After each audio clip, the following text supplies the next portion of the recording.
plan to vote for the 2020 election. The main social issue that I'm concerned for is climate change. Just something that's really important to me, and even more important to me after this summer where I went to the Grand Canyon, one of the most just natural places you can find. It made me want to think about global warming. It made me feel it a lot more than I did before, because we have to take care of our earth. One of the places we went, it was the third, fourth day. We did a silent hike. You could just feel the energy around you. Just kind of learning about the history of the Grand Canyon just showed me oh wow, there's a lot more work to do. And if anything, people were trying to destroy the Grand Canyon. They were trying to build essentially a resort on top of the Grand Canyon and then have an escalator go down to take people, and it would essentially just pollute the rest of the river more than it already is. That kind of just really touched me. I think it's honestly just about changing the minds of people. Consume less, essentially.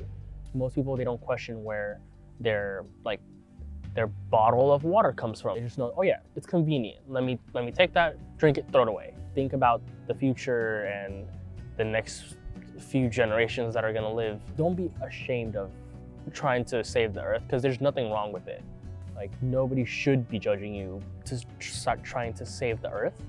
For the 2020 presidential election, I'm gonna be voting for someone that is caring of the future of the earth, and someone that's willing to put in all the effort no matter what backlash they get. There are some social issues that I do plan on voting for, like discrimination of people of color at the border, and helping families reconnect. There is an issue because my family is from Central America. My parents are from El Salvador, and a lot of the people who are at the border are primarily Central Americans. People who are being affected by President Trump's unwilling to aid these people, and it's turning their lives around and taking them apart from their families. In this generation and this time and day, a lot of people are more likely to vote due to all of the things that are happening, and they want to make a difference in what will happen in the future.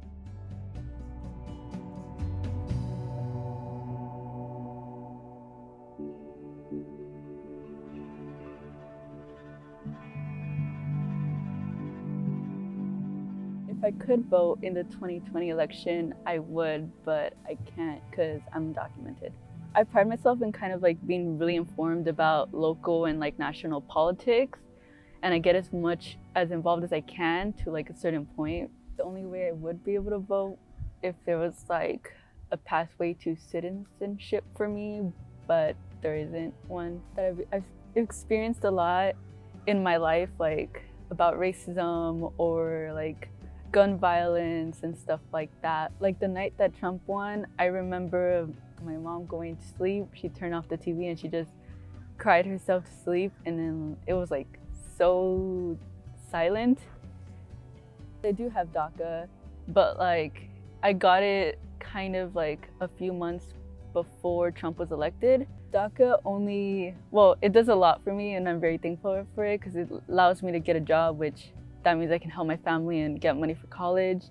And it gives me a little bit of protection from deportation, but it's weird because it helps me a lot, but it's they can take it away from me at any second. And that's very scary to think about. Politics is very important, and it affects everyone even if they don't realize it. So I kind of do get frustrated, and I would wish that even especially my peers and my generation, I wish they would check their privilege and kind of realize that it's very important for them to share their voice, because other people can't even if they want to. I know it sounds cliche, but your vote does matter. Don't let a vote go to waste. Just vote for it and actually try to inform yourself about what's going on Even if it's just, you can start small, find out what's going on in your local politics. Like, yeah, just be informed, do your research. It doesn't take that much time. You have Google on your phone. It takes like a few seconds to do a little bit of research.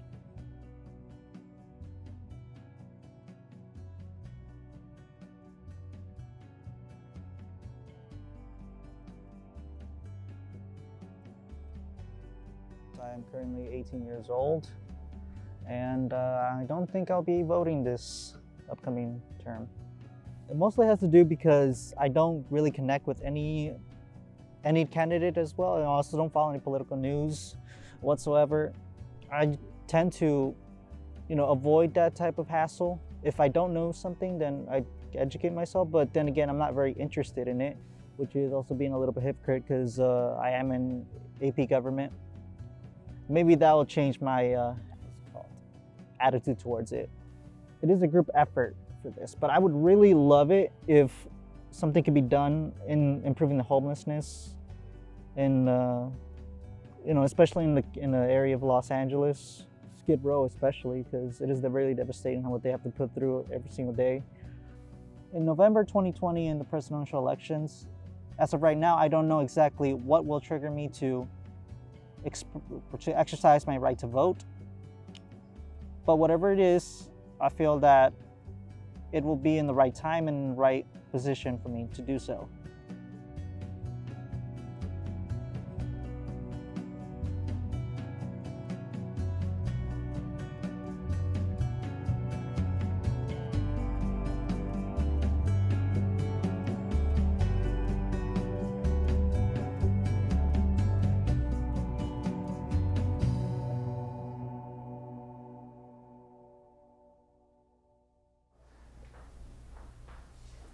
Kids could change the whole nature of the future, their own future.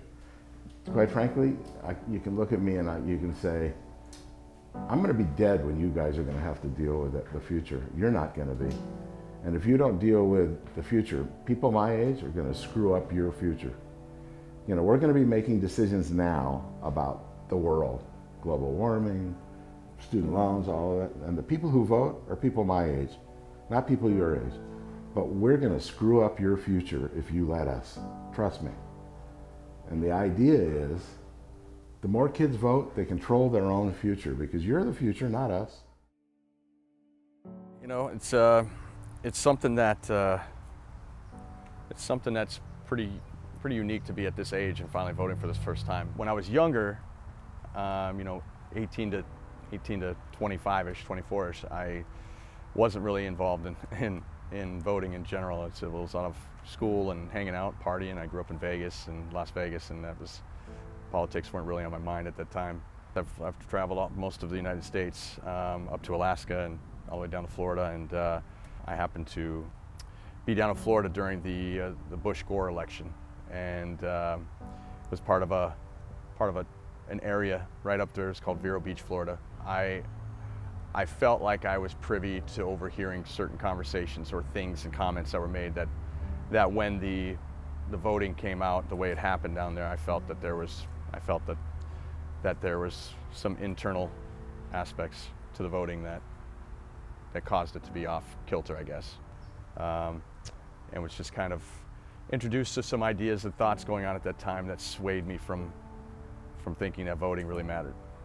For the first time, it doesn't matter what anybody else says. I need to speak. So it's empowering. When you think of the historical weight of being a woman of color who can vote and have her voice heard in this country, it can just move you to tears, like that you're standing on the shoulders of all of these people who came before you and fought for their rights, marched, died, were incarcerated, so that you can vote today. So it's definitely something I take really seriously. It's hard to remain hopeful, but you must, and that's what voting really helps you do, is kind of continue to have this idealistic view of the world and hope your voice matters. It takes a lot of bravery to come out and speak and demand your rights when you're not yet a citizen.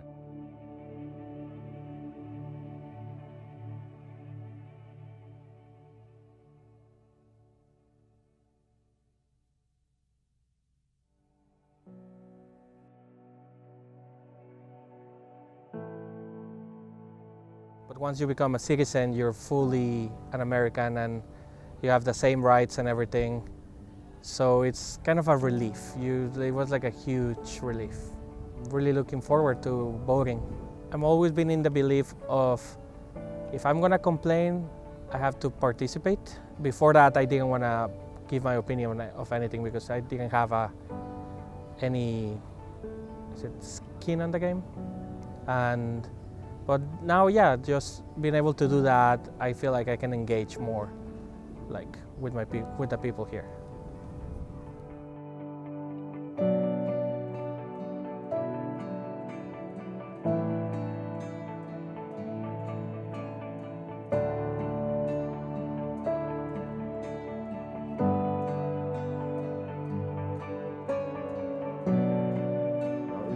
There's so many examples that can be told to people about why you vote. You know, how did your life change? Did you want your life to change?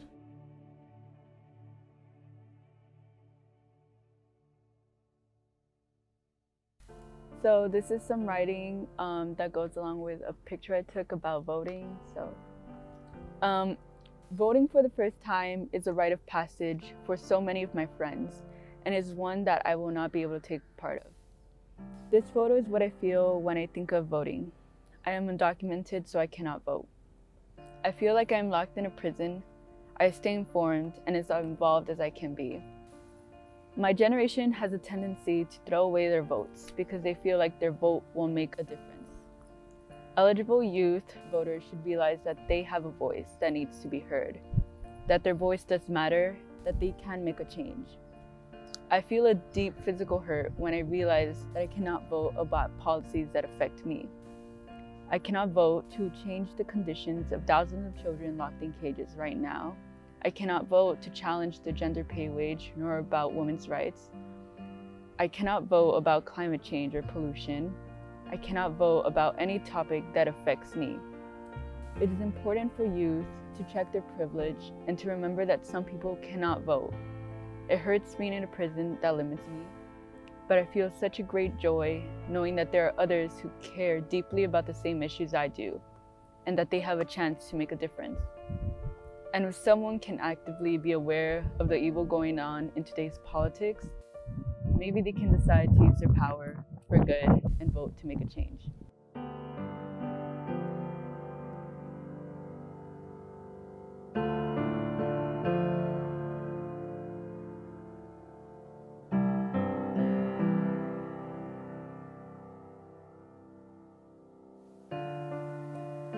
No one has ever offered to do that before. It's really cool to have a conversation with you because I've never met someone who doesn't want to vote but is pretty well educated about politics and stuff, and isn't just oh, I just don't want to vote.